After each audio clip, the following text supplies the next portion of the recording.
ব্রহ্মাণ্ডের মালিক শ্রীকৃষ্ণ ভগবান, তাকেও সময়ে লোকের কাছে হাত পাততে হয়। লীলা মাধুর্য শুনবো, ফল ভিক্ষা।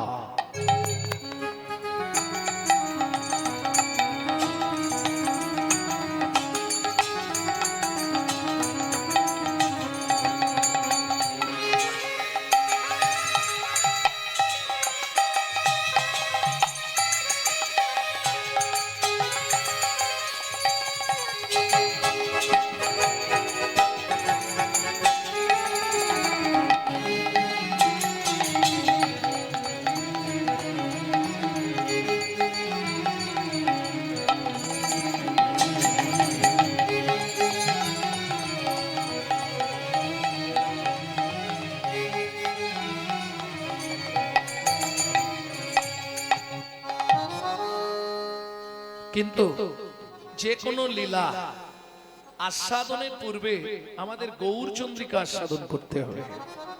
কেন? আচ্ছা, গৌরচন্দ্রিকা ব্যতীত লীলা হয় না? না। কেন হবে না? ও মায়েরা ভালো করে বুঝে নিন।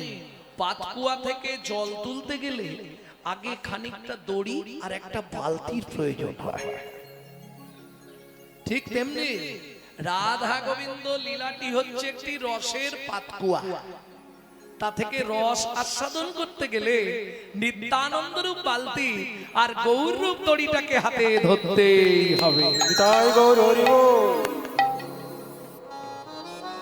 এখন ভগবানের তো অনন্ত লীলা, আর আমার মুখ একটা। এক মুখে কি এক মুখে কি কেন কোটি বদন দিলে না বিধি? কেন কোটি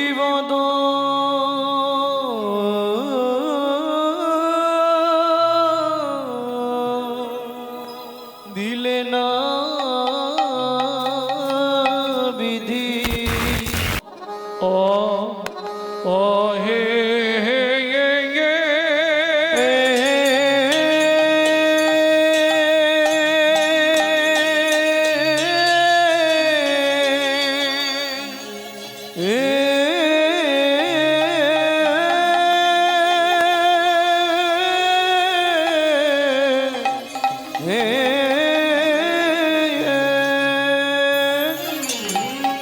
ওই এক মুখে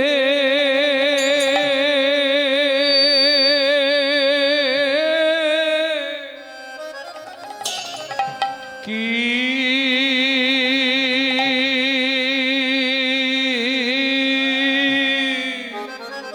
কি কাবো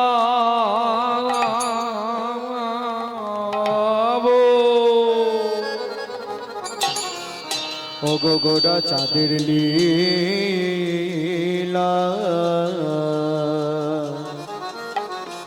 আহা মরি মরি ভাবনে দেশে গৌর ঘড়ি আমার এক ও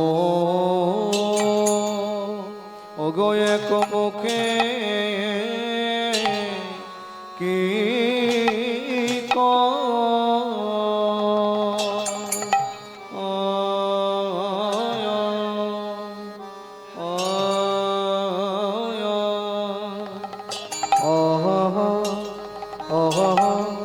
অহে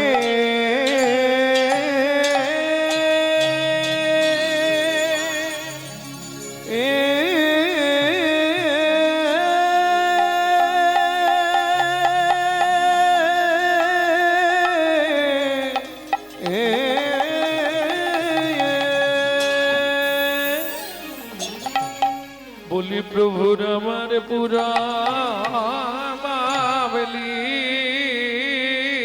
পুরবলি আয়া আয়া আয়া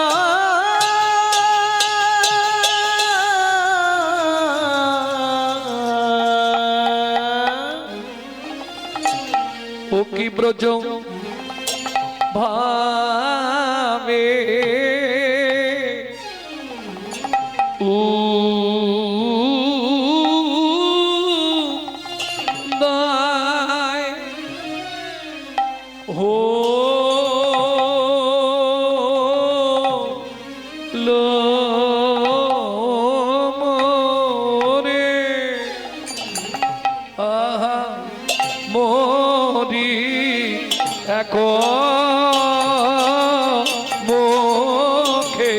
মরি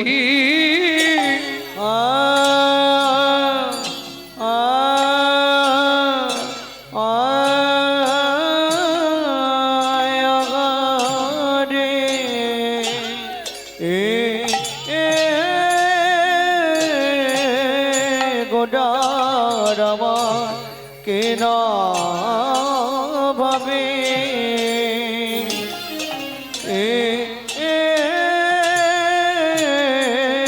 কিনা ভাবে ও দয় হলো গো আগামরি আরে অমরে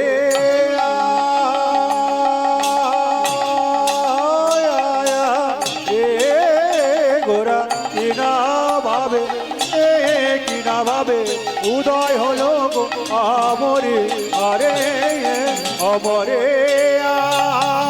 মরিয়া আগামরি রে ও কি আগামরি রে একে মুখে কি নিতাই গৌরী হরি হরি হরি ও কি আগামরি রে এক মুখে কি আরে ও এক মুখে আমি কি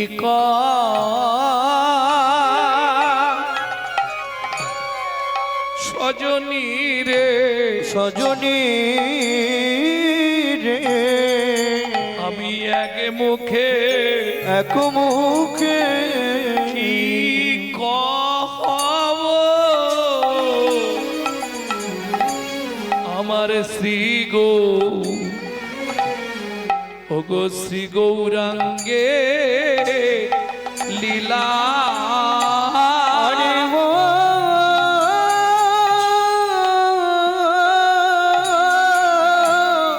ও এক মুখে কি কও সজনী রে এক মুখে কি কহব গোরা আমার গোরা চাঁদে লীলা বলি হামাগুড়ি হামাগুড়ি দিয়া রঙ্গে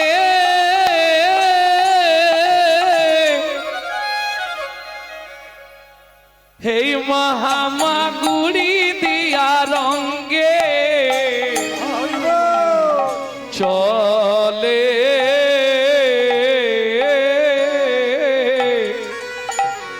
ওগো চলে সচি বালা সেই তো এসেছে সেই তো এসেছে সেই তো এসেছে ওগো সেই তো এসেছে বৃন্দাবনের ননি চোরা সেই তো এসেছে বৃন্দাবনে ননি চোরা সেই তো এসেছে বলি বৃন্দাবনের ননি চোটা সেই তো এসেছে ওই বৃন্দাবনের ননি চোরা সেই তো এসেছে বলি নবদ্বীপে সোনার গোরা সেই তো এসেছে ওই নবদ্বীপে সোনার গোরা সেই তো এসেছে ও মাইরা আত্মীয় যদি বাড়িতে আসে কি নিয়ে আসে খালি হাতে ঢন ও মিষ্টি নিয়ে এলো হরি নাম নিয়ে এলো হরিনাম নিয়ে এলো হরি নাম নিয়ে এলো হরিনাম তোমার জীবনের শেষ পরিণাম নিয়ে এলো হরি নাম তোমার জীবনের শেষ পরিণাম নিয়ে এলো হরিনাম তোমার ভবপাদে যাবার নাম নিয়ে এলো হরি নাম জীবনের শেষ পরিণাম নিয়ে এলো হরিনাম তোমরা যে জানিতে পারো গো যে জানিতে পারো গো যে জানিতে পারো গো তোমরা যে জানিতে পারো গো জানিতে পারো গো যে জানিতে পারো গো যে জানিতে পারো গো যে জানিতে পারো গো যে জানিতে জানিতে পারো গো, যে জানিতে পারো গো, যে জানিতে পারো গো, আমার শ্রী চৈতন্যের প্রেমের হাটে যে জানিতে পারো গো, যে জানিতে পারো গো, চৈতন্যের প্রেমের হাটে, যে জানিতে পারো গো, চৈতন্যের প্রেমের হাটে, যে জানিতে পারো গো, চৈতন্যের প্রেমের হাটে। যে জানিতে পারো গো।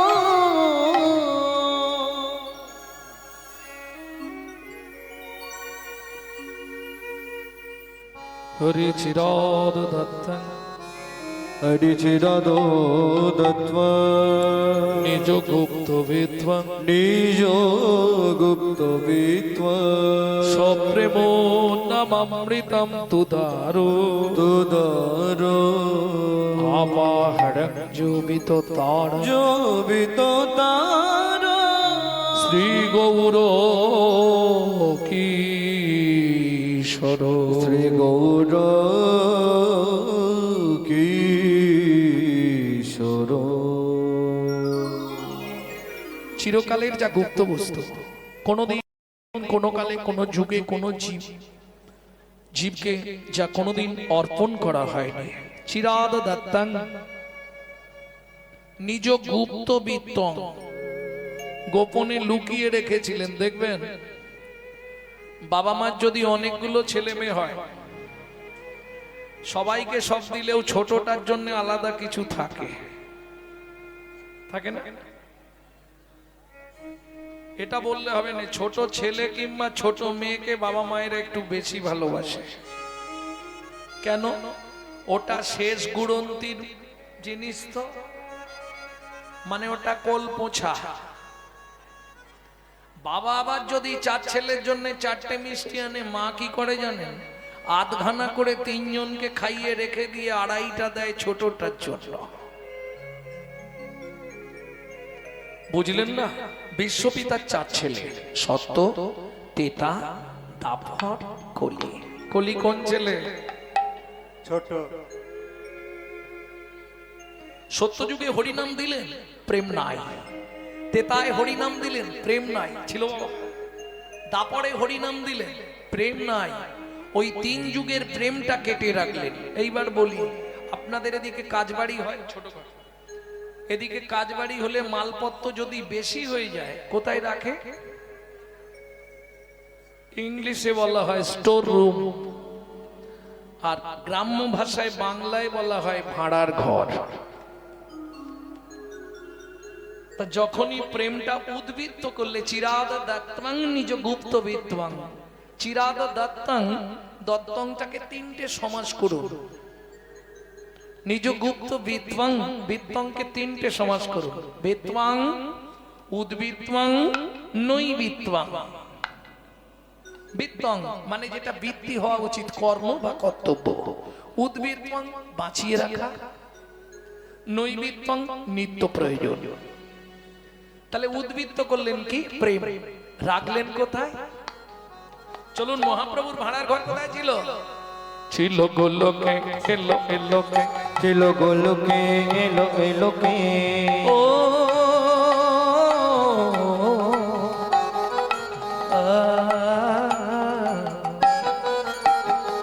ছিল গোলকে, এলো এলোকে, ছিল গোলকে, এলো এলোকে, পেল গো লোকে নাম, পেল গো হরি নাম, পেল গো মধুর নাম। গোলকে, এলো এলোকে, ছিল গোলকে, এলো এলোকে, গোলকের গোপন প্রেম।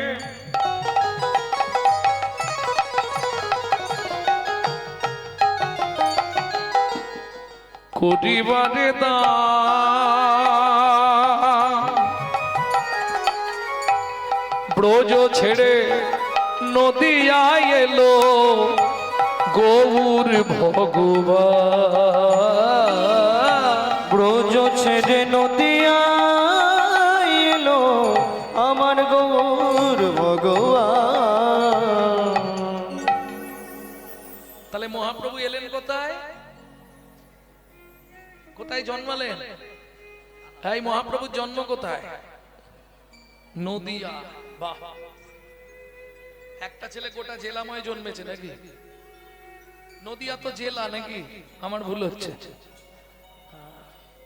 এরা আবার নিজেকে দাবি করে আমরা হিন্দু। একটা ছেলে জন্মেছে কোথায় না নদিয়া, তারপরে আবার জিজ্ঞেস করি ভালো করে বলুন কোথায় জন্মেছে? নবদ্বীপ। বাহ, ফার্স্ট ক্লাস উত্তর। ওমা, একটা জায়গার নাম তো নবদ্বীপ নয়, 9টা দ্বীপের একত্রিত নাম নবদ্বীপ। তাহলে একটা ছেলে 9টা জায়গায় কি একটু একটু করে জন্মালো? এটাও ভুল। এইটা সবাই বলে দেয়। মহাপ্রভুর জন্ম কোথায়? নবদ্বীপ। আচ্ছা, 9টা দ্বীপ নিয়ে তো বাবা নবদ্বীপ, তাহলে একটা ছেলে নবদ্বীপে জন্মালো কি করে? একটু বুঝবেন। তাহলে মহাপ্রভুর জন্মটা ঠিক কোন জায়গাটায়? এটা তো জানেন 9টা দ্বীপ নিয়ে নবদ্বীপ। জম্বুদ্বীপ, সলমিদ্বীপ, বদ্বীপ, অন্ধ্রদ্বীপ, 9টা দ্বীপ নিয়ে নবদ্বীপ। তাহলে একটা ছেলে 9টা জায়গায় জন্মাবে কি করে? এলো পুণ্যতিথি। দুঃখটা কোথায় জানেন? এক্ষুনি প্রমাণ দেব, দেখবেন প্রমাণ করে দিই। দেখুন ভক্তমণ্ডলী, ভক্তিমতী মায়েরা, 25শে ডিসেম্বর বড়দিন গেছে, কার বাড়ি কেক আসেনে হাত তুলুন তো দেখি।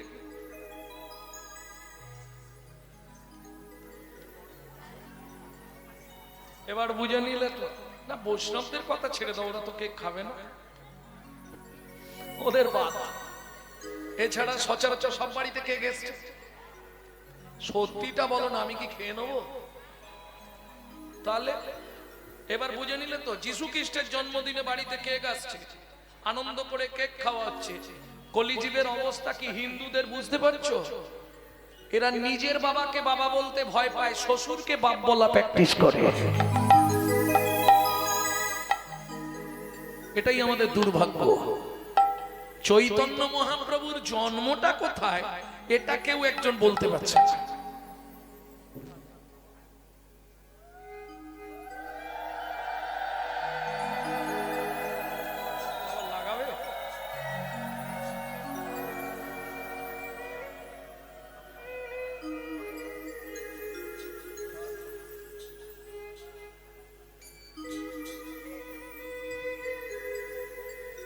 তাহলে বুঝে নিলেন তো কোথায় গলত?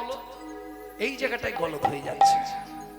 আমি হিন্দু, হিন্দু কাকে বলে এটাও আমি জানি না, হিন্দু কথার তাৎপর্য কি এটাও জানি না। ভাবু, আমরা পিছিয়ে আছি ধর্মের জায়গাটায়। সব জায়গায় ঠিক আছে, ধর্মের জায়গাটায় পিছিয়ে গেছি আমরা। আজকে জানার দিন এসেছে, জেনে নিন মহাপ্রভুর জন্মটা কোথায়।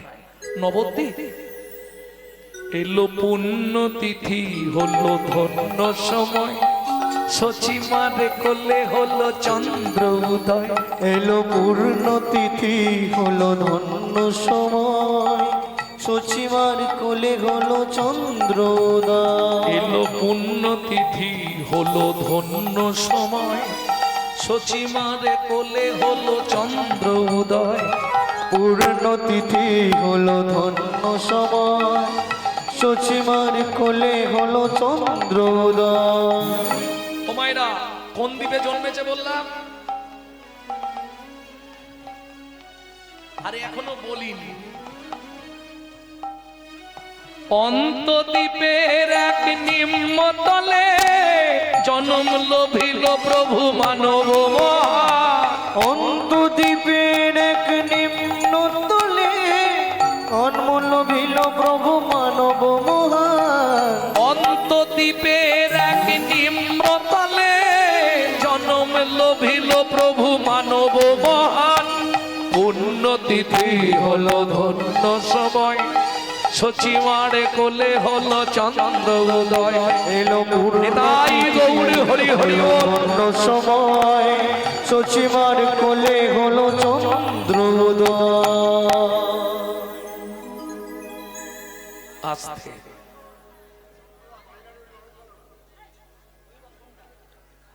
বাজনাগুলো একটু কমাতে বলছেন নাকি? বাজনা কমাবে? আচ্ছা আচ্ছা আচ্ছা। বাবা, গান বাজনা তো, গানের গুরু হচ্ছে বাজনা, ঠিক আছে? এই তোমরা বন্ধ করো, আমি শুধুই গাই।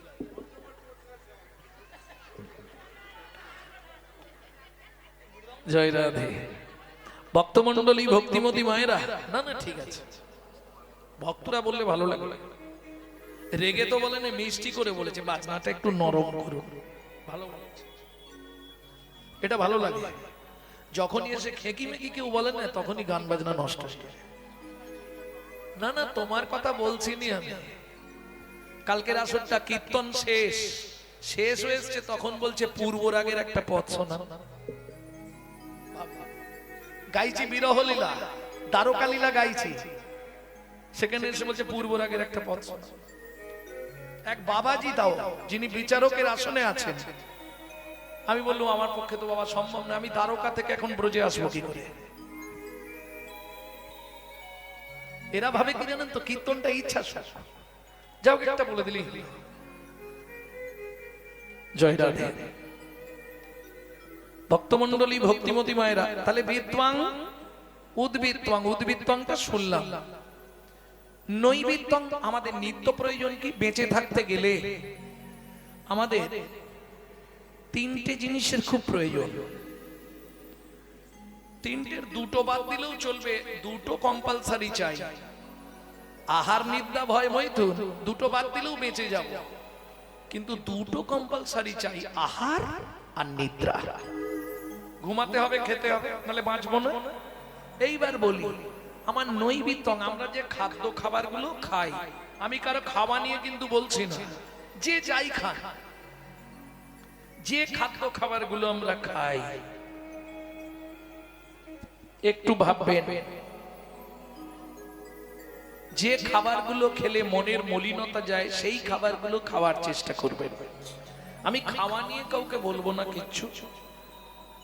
আহার নিদ্রা যদি একটা বাদ দিয়ে দিই, বেঁচে থাকবো কি? তাহলে বেঁচে থাকতে গেলে যেমন আহার আর নিদ্রা দুটোরই প্রয়োজন, ঠিক তেমনি তোমার এই জীবনে মানুষ হয়ে জন্মেছো, বেঁচে থাকতে গেলে তোমার সর্বদাই হরি নামামৃতের প্রয়োজন। তাই গৌর হরি বল। আমি বলছি না যে তুমি গলায় মালা পরে করতাল নিয়ে রাস্তায় রাস্তায় হরি নাম করো, দরকার নেই। হাতে খুন্তি নাড়ার চাকরি আপনাদের আছে, বাঁধা চাকরি, ওইটার জন্য মাথা ফাটিয়ে নিয়ে আসছে, ওটা করতেই হবে। চাকরি করে যাও, কাজ বন্ধ দিও না। খুন্তি নাড়তে নাড়তে চাও, গুনগুন করে গাইবে, জোরে গাইলে ডিস্টার্ব হয়ে যাবে। জোরে গাইলে পাশের বাড়ির দিকে অবজেকশন এসে যাবে, কারণ হিন্দুদের চরম শত্রু তো হিন্দুরা। তুমি হঠাৎ করে হরিনাম করবে অদিনেশ, আরে তোর মাকে বল না এত সকালবেলা কি করে, বিশ্বাস কর। নিজে করব না, কেউ করলে তার পিছনে খাঁচি দিতে ছাড়বো না। এটা শুধু আমাদের হিন্দু ধর্মে আছে, কোন ধর্মে আপনি পাবেন না। বলতে লজ্জা হয়।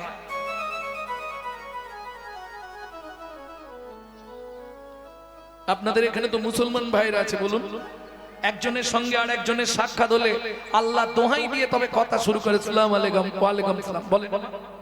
আর আমাদের দেখালে ভোলা কথা গেলি, এদিকে একটা বিড়ি দে। লজ্জা হয় না? জয় নিতাই, গৌর হরি বল, জয় রাধে, হরে কৃষ্ণ বলা যায় না? 20,000 30,000 টাকা দিয়ে মোবাইল কিনছে, মোবাইলটা রিসিভ করার সময় পরের মেয়ের নাম করছে, পরের বইয়ের নাম করছে, হ্যালো হ্যালো, কেন বলা যায় না হরে কৃষ্ণ? আরে কিছু হোক না, আমি 5 বার বলতে বলতে সে একবার তো বলবে। কি গো, যদি নাও বলে, বুঝে বা না বুঝে কে হো, শুনিতে শুনিতে সে হো, তার হয় চৈতন্য উদয়, তার হয় চৈতন্য উদয়। তাহলে নৈবিত্তং আমাদের নিত্য প্রয়োজন কি? 24 ঘন্টার মধ্যে যেমন খেতে হবে, ঘুমাতে হবে, সময় পেলেই গুনগুন গুনগুন করে ভগবানের নাম করে যাও। ওকে কি বলছে দেখার দরকার নেই। হস্তি চলতি বাজার মে তো কুত্তা ভক্তি হাজার মে। হাতি যখন বাজার দিয়ে যায়, অনেক কুকুর ঘেউ ঘেউ করে, হাতি কোনো দিকে তাকায় কি? সে তার এক মনে চলে। এক যদি স্বামী বাধা দেয়, সেটা আলাদা কথা, তখন তারও উপায় আছে। জানতে চাইলে আমি বলে দেবো। কারো ঘরে আছে নাকি বাড়ির লোক বাধা দেয়? থাকলেও বলবে না, জানে সে দূর থেকে আমাকে ফলো করছে, বাড়ি গেলেই মোটামুটি দেবে। যদি বাধা দেয়, ভগবান কৃষ্ণের একটা চিত্রপট রাখবেন, সকালবেলা স্নান করে গিয়ে 5 মিনিট ভগবানের চরণের দিকে তাকিয়ে মনের কথাটা শুধু নিবেদন করবেন। একটা মাস করে দেখুন, দ্বিতীয় মাসে দেখবেন স্বামীর নাটে টাইট পড়ে গেছে, সেও আপনার অবর্তমানে ঠাকুর ঘরে ঢুকছে।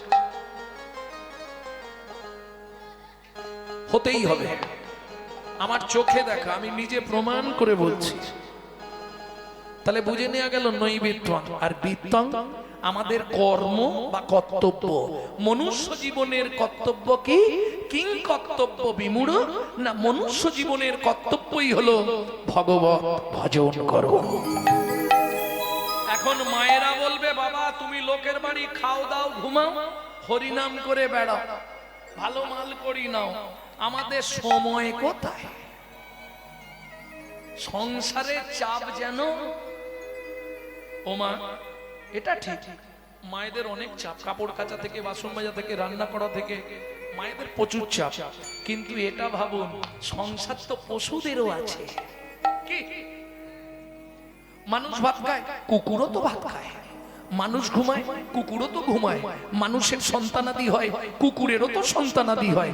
এক্সট্রা কি আছে?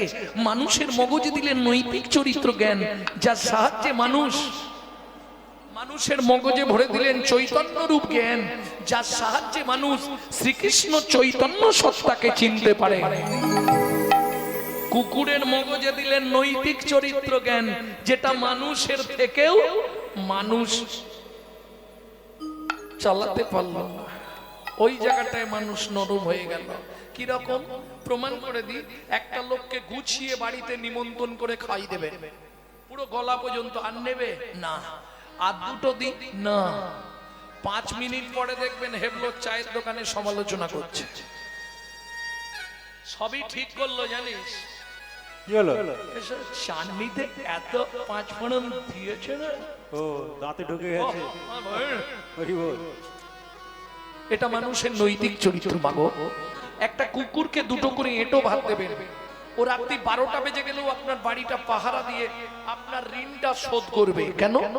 মনু সংহিতা বলছে, যদি কোনো ব্যক্তির কাছে ঋণ করে মারা যায়, তাকে কুকুর হয়ে তার বাড়ির ঋণ পরিশোধ করতেই হবে। এটা মাথায় রাখুন। যদি কলিযুগে কোনো বাবা মা ঋণ করে মারা গিয়ে থাকে, ভাই কিংবা বোনের কাছে আমি অনুরোধ করব, তোমরা বাবা মার ঋণটা যেন তেন প্রকারে শোধ করে দিও। কুকুরের নৈতিক চরিত্র জ্ঞান আছে মানুষের থেকেও, মানুষ ব্যবহার করতে শিখলো না। রাত্রি 12টার সময় বাড়ি ফিরবেন, ও দেখবেন গেটের ধারে চুপ করে বসে আছে, কালু এদিকে আয়।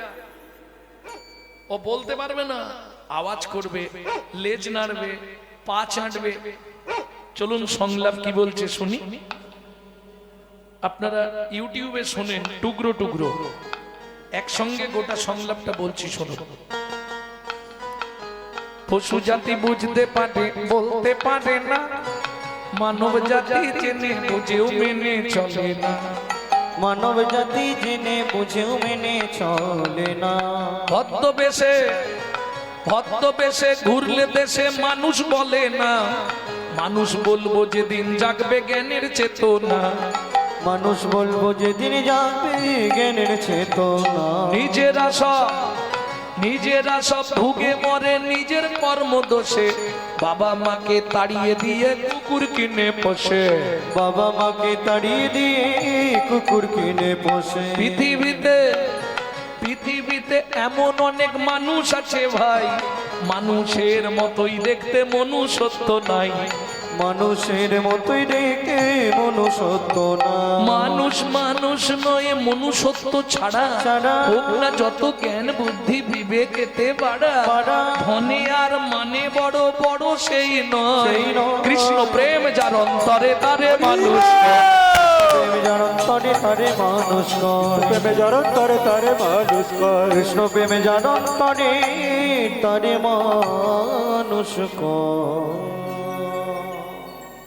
তাহলে বুঝে নেওয়া গেল মানুষকে, যার মধ্যে প্রেম ভক্তি আছে। কারণ মহাপ্রভু সবার প্রথম সনাতন শিক্ষায় তিনটে কথা বলে গেছেন। সনাতন কি প্রভু? জীবে দয়া, নামে রুচি, বৈষ্ণব সেব। বৈষ্ণব সেব ইহার মতো ধর্ম নাই, শোনো সনাতন। শুনো সনাতন। ও মাইরা, তাহলে এক মুখে আমি কি বলবো বলুন তো চৈতন্য লীলার কথা? তবে এটা বলতে পারি, মহাপ্রভুর ওই ছোটবেলাটা দেখতে কেমন ছিল একটু ভাবুন। একবারে দুধের মতো ফর্সা, গোটা গায়ে সোনা ভর্তি, গলায় সোনা, হাতে সোনা, সোনার বালা, সোনার নপুর, আবার সোনার বাঁকমল, কোমরে ওটাকে কি বলে, কোমর বিছে সব সোনা। এইবার সেই ছেলে যদি হামাগুড়ি দেয় কেমন দেখতে লাগবে? এই না করি তাকিয়ে দেখ, কি লালে মুখ, ছোট ছোট, দেখিতে সুন্দর গো। ও গোলালে মুখ ঝড় ঝড়, দেখিতে সুন্দর গো। ও মাইরা, বাচ্চা যখন হামাগুড়ি দেয় দেখতে কেমন লাগে? অপূর্ব লাগে না? তাতে যদি রস টপে, রস টপা মানে বোঝেন তো?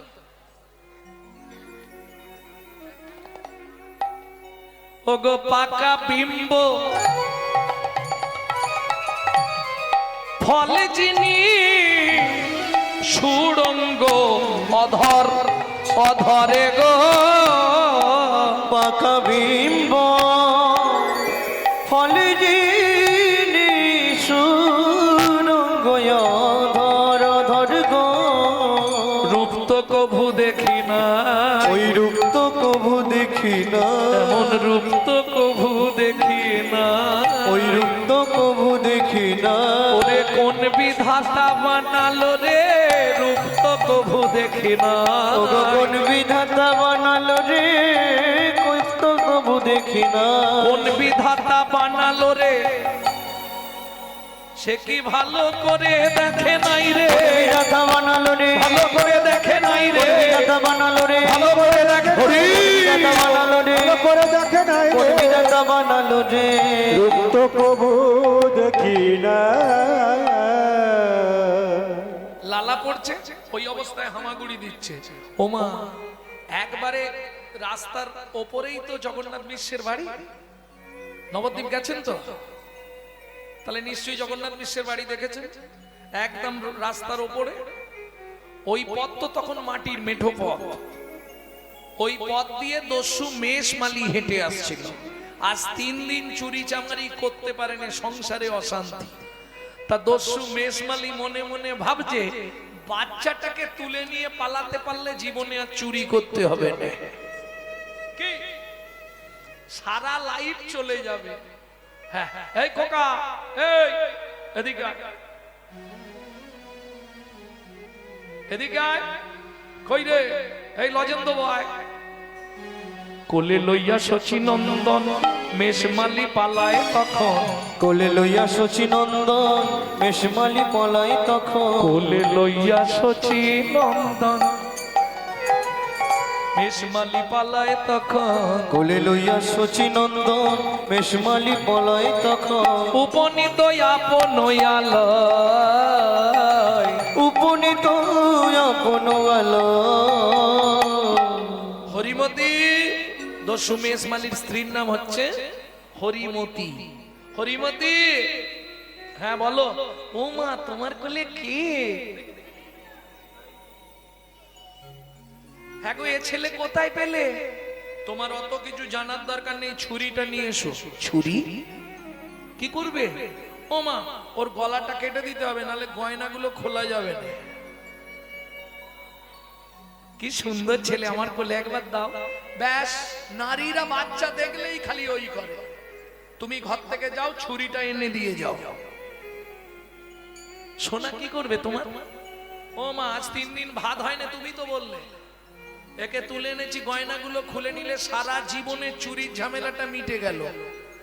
যা সোনা আছে বেচবো আর খাবো, কি কোনো চিন্তা নেই, তুমি ছুরিটা নেই সোনা। আহা, হরিমতি বলছে স্বামী একটা কথা বলবো?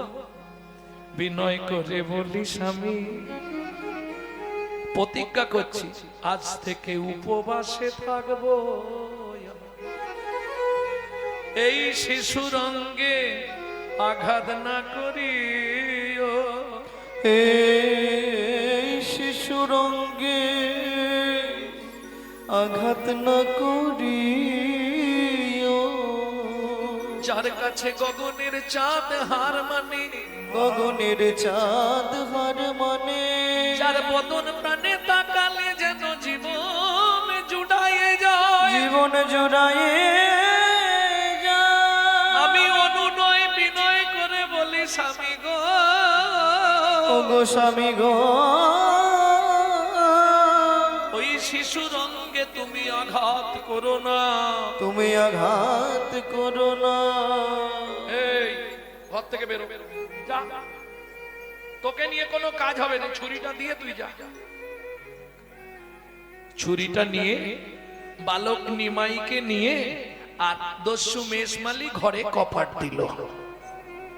হরিমতি দালানে বসে বসে কাঁদছে আর ভগবানকে ডাকছে, ভগবান সারা জীবন ওর দুর্মতি কুমতি ছিল, আজকে একটু সুমতি তুমি দাও, যেন বাচ্চাটার এই অঙ্গে আঘাত না করে। এই চুপ করে দাঁড়া, আগে তোর গলাটা কেটে দি, তারপরে একটা একটা করে গয়নাগুলো খুলবো। আচ্ছা দস্যু, এর আগে কারো গলা কেটেছো? তোকে বলতে হবে কেন? না না, জিজ্ঞেস করছি, নতুন হাত আর পুরনো হাত তো। আচ্ছা তুমি যখন গলা কাটবে তখন লাগবে, লাগবে কিনা দেখবি, ঠিক আছে তাহলে দেরি করো না, একটু তাড়াতাড়ি করো, বাবা মা খুঁজতে খুঁজতে যদি এসে যায় না তোমাকে শেষ করে ফেলবে, হ্যাঁ তাড়াতাড়ি নাও। দস্যু মেষমালি মনে মনে ভাবছে সবাই ছুরি দেখলে ভয় পায়, আর এ ছেলে বলছে তাড়াতাড়ি কেটে দাও। ও দস্যু, কি আর একটা কথা বলবো? কি বল? তুমি যখন আমার গলা কাটবে আমি চেয়ে থাকবো না চোখ বুজিয়ে থাকবো? কি ঝামেলা বলো তো, তুই চেয়ে থাকবি কিনা তোর ব্যাপার, ঠিক আছে দাও কেটে দাও। কিসের জন্য কাটবে? অত কথা বলতে পারবো নি, চুপ করে দাঁড়া, চোখ বন্ধ কর। এই বলে দস্যু ছুরিটা হাতে নিয়েছে। বালক নিমাই বলছে, আচ্ছা দস্যু, তোমার ওই ছুরিতে ধার আছে? আমার হাতে একবার দাও না। বিশ্বাস নেই তোর হাতে দিলে, তুই যদি আমাকেই দিয়ে দিস ওটি হবে না। ঠিক আছে তাহলে তুমি তাড়াতাড়ি কাটো, আমি কিন্তু চোখ বন্ধ করে 10 গুনবো, তার মধ্যে তুমি গলায় চালিয়ে দেবে, তবে সোজা করে দেবে, যেন উল্টো পাল্টা বাঁকিয়ে দিও নি। আরে বেঁকে গেলেই বা কি হবে, তুই তো মরে যাবি। ও দস্যু, এটা আবার কি বললে? আরে তুই তো মরে যাবি, মরা আবার কাকে বলে দস্যু? অত বকতে পারবো নি বাবা, মাথা যন্ত্রণা করে দেবে বকে বকে। হ্যাঁ চুপ করে দাঁড়া। দস্যু মনে মনে ভাবছে আর দেরি করা যাবে না, যদি জগন্নাথ মিশ্র লোকজন নিয়ে এসে যায় তাহলে মাল তো পাবোই না, উপর বেধড়ক মারবে। হ্যাঁ চুপ করে দাঁড়া দস্যু, আমি গুনছি 1। দস্যু মনে মনে ভাবছে তাহলে দেরি আর করা যাবে না, 1 বলে দিয়েছে মানে ও গুনবে। হ্যাঁ আর দেরি নেই। এই বলে দস্যু এইবার মাথাটা ধরেছে আর ডান হাতে ছুরিটা নিয়েছে, যা নিমাইয়ের গলায় ঠেকিয়েছে অবশ্য হইল অঙ্গ।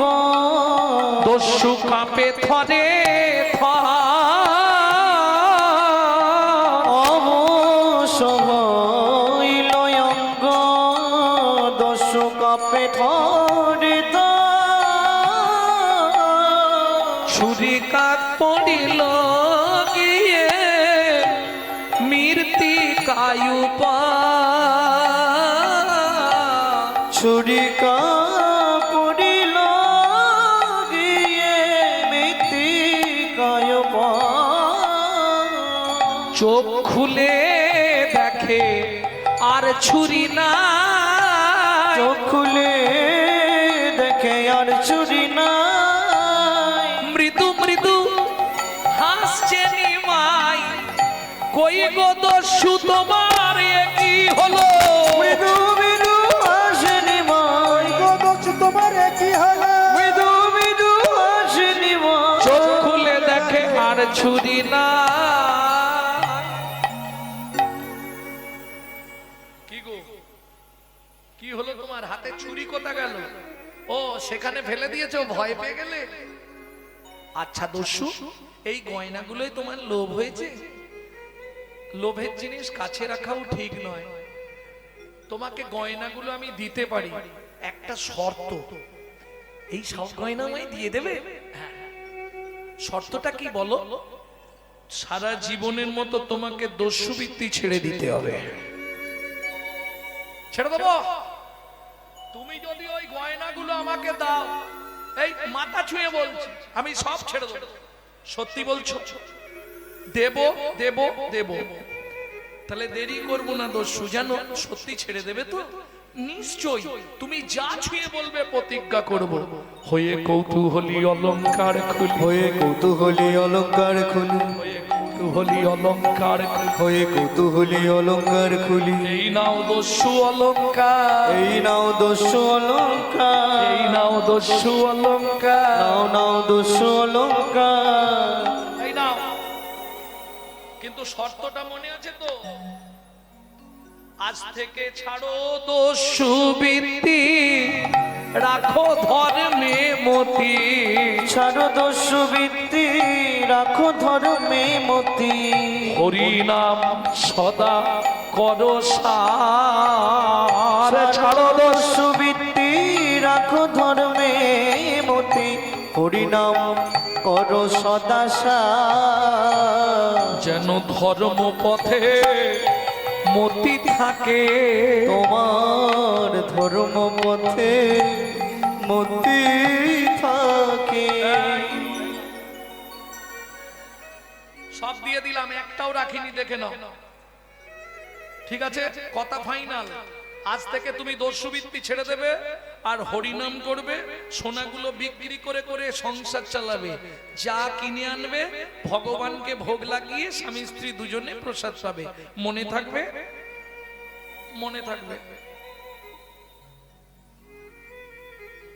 চলো, দেখছো কি? কোথায় যাবো? আমাকে দিয়ে আসবে, চলো। বাবা, ওটি হবে না। তুমি খুব চালাক ছেলে। কেন? তোমাকে দিতে গেলে তোমার বাবা আমাকে ধরে পেটান লাগাবে। তোমার গায়ে গয়না নেই, আমাকে ছাড়বে? আমি তো পথ চিনি না, যাব কোন পথে? যে ভগবান জগতের সকলকে পথ দেখা, দস্যু মেষ মালিকে কৃপা করবে বলে দস্যুর হাত দুটো ধরে কাঁদছে আর বলছে আমি তো পথ চিনি না, আমাকে পৌঁছে দেবে চলো, নাহলে যাবো কি করে? ঠিক আছে, তাহলে ও মায়েরা গয়নার পুটলিটা সঙ্গে করে নিয়ে যায়। যদি মারধর করে গয়নাটা ফেরত দিলে একটু কম মারবে। কি একদম কিছু ফেরত না পেলে বেশি মার খাবো। ফেরতটা দিয়ে দিলে মারবে কিন্তু কম মারবে, দু চার ঘা দেবে। আর যদি কিছু না পায় বেধাড়ক মারবে। অতএব পুডলিটা সঙ্গে চল। দস্যু আমি তো হাঁটতে পারবো না। ওরে আমার বাপের ঠাকুর রে, হাঁটতে পারবো না। আসার সময় কি করে এলি? ও আসার সময় তোকে তো কোলে করে চাকিয়ে এনেছিলাম, পায়ে লাগে, তুমি একটু কোলে নাও আমাকে। আসার সময় কোলে করে এনেছি, সব ব্যথা হয়ে গেছে আমার, তুই হেঁটে হেঁটে চল। তাহলে তুমি এক কাজ করো, কি তুমি বসো, আমি তোমার কাঁধে উঠে পড়ি। এইটুকুনি ছেলে, খালি বুদ্ধিটা দেখো, আমার কাঁধে উঠে যাবে। ঠিক আছে, তুই আমার বাপের ঠাকুর, ওঠ, ওঠ। দস্যু যেই বসেছে, নিমাই ঝুপ করে কাঁধে উঠেছে। কাঁধে উঠে দস্যুর মাথাটা ধরেছে হাত দিয়ে। আর দস্যু কি ধরেছে? ভগবানের চরণ দুটো। যত বুকে ঠেকে তত কৃপা হয় গো। হরি বল। চরণ যত বুকে ঠেকে তত কৃপা হয় গো। দস্যু মেষমালি চরণ দুটো বুকে ধরেছে, বুকে চরণ দুটো লাগছে। ও মায়েরা, কোন জন্মের কর্মের স্বীকৃতি ছিল দস্যু মেষমালির? স্বয়ং ভগবানের চরণ দুটো বুকে ধরেছে। খানিকটা গিয়ে হঠাৎ মেষমালি চমকে উঠলো, কিরে কি করলি? ইস, তুই প্রস্রাব করলি? গোটা গা একবারে প্রস্রাব করে ধুইয়ে দিল। দেখো দেখো দেখো, এই জন্য কাঁদে উঠলি? দস্যু, অনেকক্ষণ তোমার কাঁধে বসে আছি তো কখন হয়ে গেছে বুঝতে পারিনি। তাছাড়া খারাপ জল নয়, আমি সুরধনী গঙ্গার জল খাই, আর সেই জল ফিল্টার হয়ে গেছে, অসুবিধে নেই। আরে ওই যে লোকটা দাঁড়িয়ে আছে ওটাকে, ওইটাই আমার বাবা। পাশে ওইগুলো লাঠিয়াল, সব লাঠি হাতে। তুমি কাছে গিয়ে নামাও, যা বলার আমি বলে দিচ্ছি। ঠিক আছে, নাম। ছুটে এলো শচী ঠাকুরানী। নিমাই, এ কি রে, তুই ঠিক আছিস তো? ও মা, আমি ঠিক আছি। তাহলে তোকে কি এই লোকটা তুলে নিয়ে গেছিল? তোর ও তুলে নিয়ে যাবে কেন? আমি তো খেলতে খেলতে রাস্তায় বেরিয়ে আর এদিক ওদিক ঘুরতে ঘুরতে চলে গেছি, রাস্তা খুঁজে পাচ্ছিলাম না, ও তো আমাকে দিতে এসেছে। নিমাই, সত্যি কথা বল, তোর গায়ের গয়নাগুলো কোথা গেল? ওমা, আমি ঘুরতে ঘুরতে ওর বাড়িতে গেছিলাম, দেখলাম চাল আছে, ছাউনি নাই। জোগাড় আছে, রান্নার সামগ্রী নাই। দস্যু, ওই দস্যুর না স্ত্রীটা খুব ভক্তিমতী। তাকে দেখে আমি ভাবলাম আমার গয়নাগুলো যদি দিয়ে দিই ওদের মোটামুটি সারা লাইফ সংসারটা চলে যাবে, তাই গয়নাগুলো সব দিয়ে দিয়েছি। ভয় নেই সচিমা। কে বলছে? দস্যু মেষমালি। গয়নাগুলো আমি এনেছি, যদি আপনার প্রয়োজন হয় আপনার ছেলের গয়না আপনি নিয়ে নিতে পারেন, কিন্তু আমাকে মারবেন না। হ্যাঁ, আমি দিয়ে দেবো, বললেই দিয়ে দেবো। না না বাবা, আমার নিমাই তোমাকে খুলে দিয়েছি নিজে হাতে, ও গয়না না নেবো না, তুমি নিয়ে যাও বাবা, যাও যাও। তুমি আমার উপকার করলে, আমার নিমাইকে বাড়িতে দিয়ে গেলে, মানে তুমি অনেক অনেক বড় উপকার করলে, যাও যাও।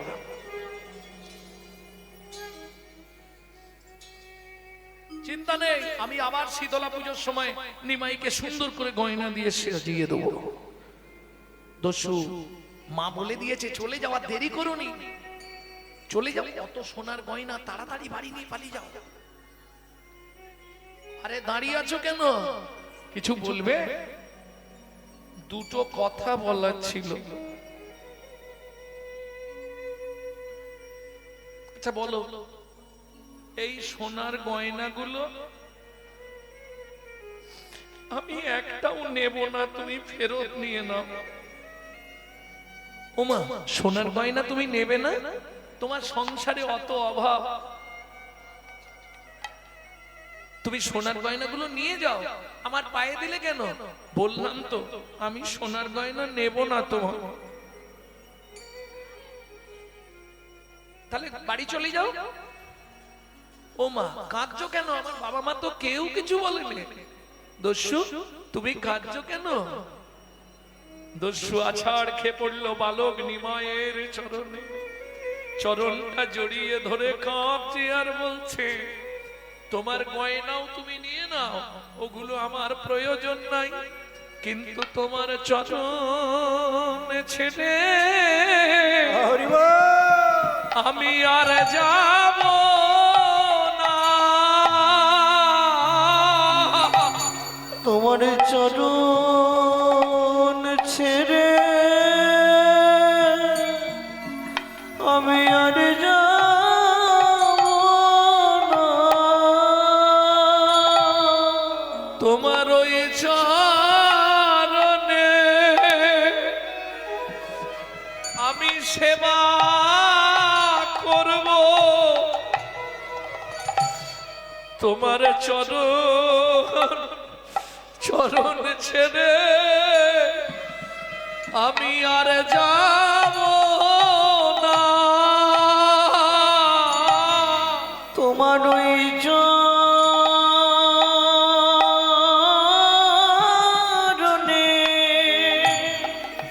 সেবা করব,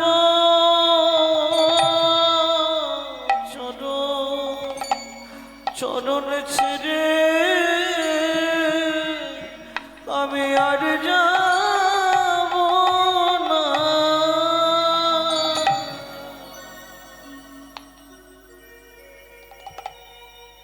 প্রভু, তোমাকে যখন কাঁধে প্রথম তুললাম,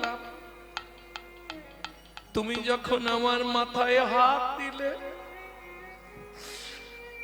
তোমার চরণটা যখন বুকে চেপে ধরলাম, বুকে চেপে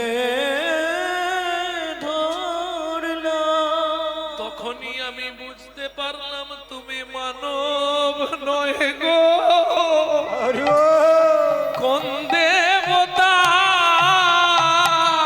তুমি মানব নয় গো, কোন দেবতা। আমি ওই চরণে আজ বিকায়ে গেলাম, আমি আর তো ফিরে যাব না গো। তোমার ওই চরণে বিকায়ে গেলাম, আর তো ফিরে যাব না গো। ওই চরণে আমি বিকায়ে গেলাম, তোমার ওই চরণ মনে বেঁধে দাও গো। আমি আর তো ফিরে যাব না গো, ওই চরণে আমার মন বেঁধে দাও। তোমার ওই চরণে আমি বাধা থাকবো, চরণ ছেড়ে যাব না গো, তোমার ওই চরণে বাধা থাকবো, ওই চরণ ছেড়ে যাব না গো, শুধু এ জন্মে নয় জন্মে জন্মে তোমার চরণেরই দাস।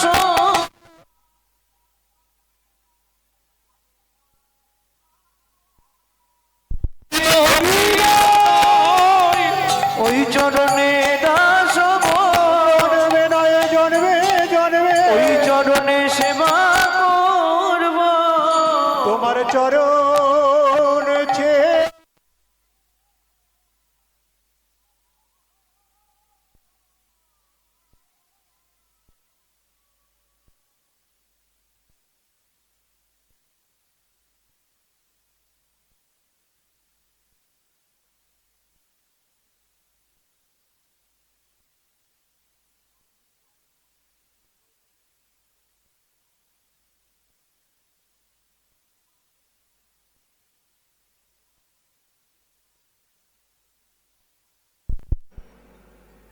কেমন? শুধু আমি থাকাকালীন নয়, আমি চলে গেলেও তুমি আমার গৃহে নারায়ণকে দেখবে, আমার মাকে দেখবে। আজ থেকে আমার গৃহে তোমার নাম হবে ঈশান।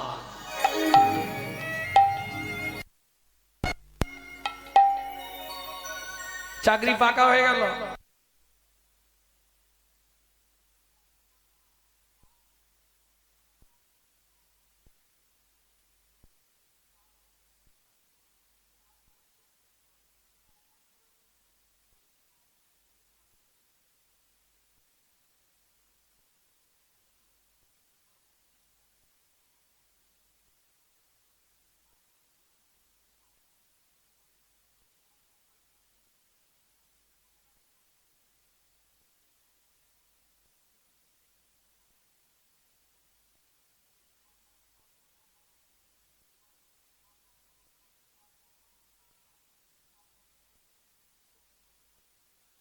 বড়বেলা পর্যন্ত লালা পড়ে, সত্যি না মিথ্যে? ও না গড়িয়েছে, দেখ যখন মহাপ্রভুর ঠোঁট থেকে না টস টস করে লাল পড়ছে, দেখে কি মনে হচ্ছে জানিস? ওটা পাকা বিম্ব। ও মায়েরা, বিম্ব ফল চেনেন তো? নালে বোঝাতে পারবো না। বিম্ব ফল চেনেন? তেলাকুচা চেনেন? তেলাকুচা চেনেন না? পেকে গেলে একবারে টিয়া পাখির ঠোঁটের মতো হয়। ওগো পাকা বিম্ব ফল যিনি সুড়ঙ্গ অধরে গো পাকা বিম্ব ফলে যিনি সুরঙ্গ অধর গো, মধু ঝরিছে গো, দেখো মধু ঝরিছে গো, শ্বেত কমল হতে মধু ঝরিছে গো, ওই শ্বেত কমল হতে ভক্ত ভ্রমর পাবার তরে, শ্বেত কমল হতে ভক্ত ভ্রমর পাবার তরে, শ্বেত কমল হতে ভক্ত ভ্রমর পাবার তরে, শ্বেত কমল হতে কমল পাবার তরে শ্বেত কমল হতে মধু ঝরিছে গো। কি করে বলবো? পৃথিবীটা যদি কাগজ হতো, সাতটা সমুদ্রের জল যদি কালি করা যেত, সিদ্ধিদাতা গণেশ কিংবা সরস্বতী যদি দিনরাত লিখতে থাকতো, তাহলেও গৌরাঙ্গ কথা লিখে শেষ করা যেত না। কেন? সব লেখার পরেও বৈষ্ণব, হ্যাঁ,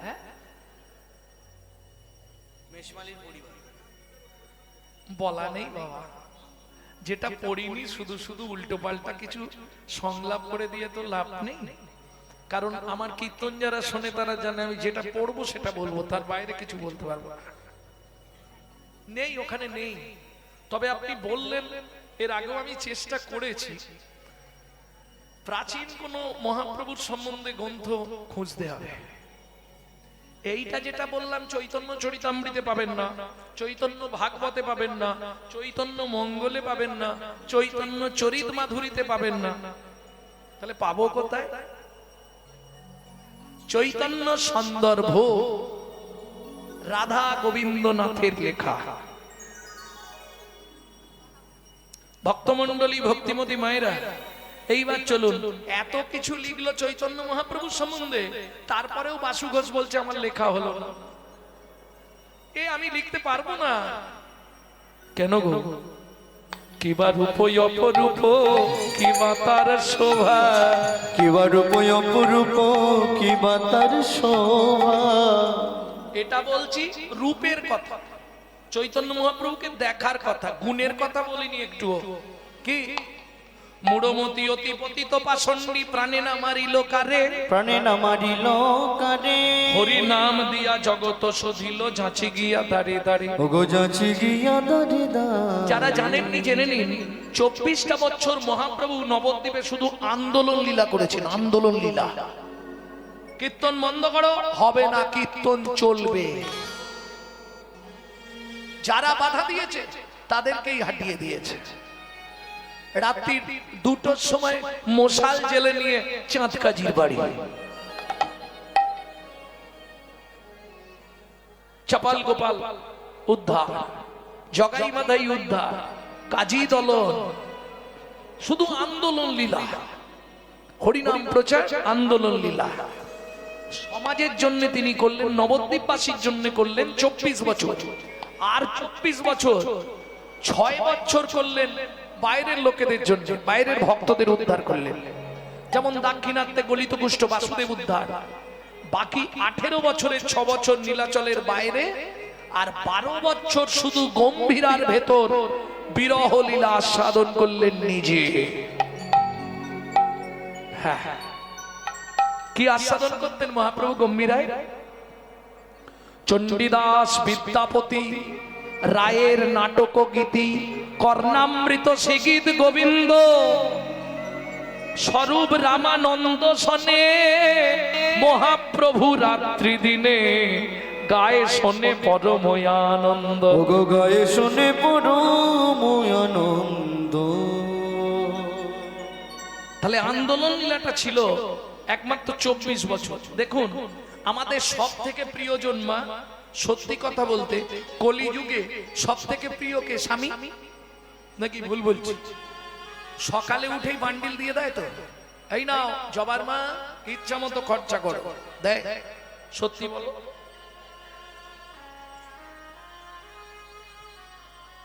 পাঁচবার চাইতে হয়, একবার দেয়। যদি 2000 চাই 500 দিয়ে বলে ম্যানেজ করো, বাকিটা পরে দিচ্ছি। কি সত্যি না মিথ্যে? তাহলে না চাইলে কেউ দেবে না। না শুধু ওনার ক্ষেত্রে নয়, না চাইলে কোন পরিবারে দেবে না, দেয় না। এইবার ওদেরটা বললাম, বাবারা সত্যি কথা বলুন, স্নান করে এসে বলতে হয় না, কই গো দাও না, আর কতক্ষণ বসবো, দাও না গো, কি চাইতে হয় না? তাহলে না চাইলে পৃথিবীতে কেউ দেবে না, একমাত্র চৈতন্য মহাপ্রভু না চাইতে অখিল ভুবন ভরি জনে জনে যাচি দেওয়াল প্রেম ধন। বিশ্বকবি রবীন্দ্রনাথের একটি গান আপনাদের সবাই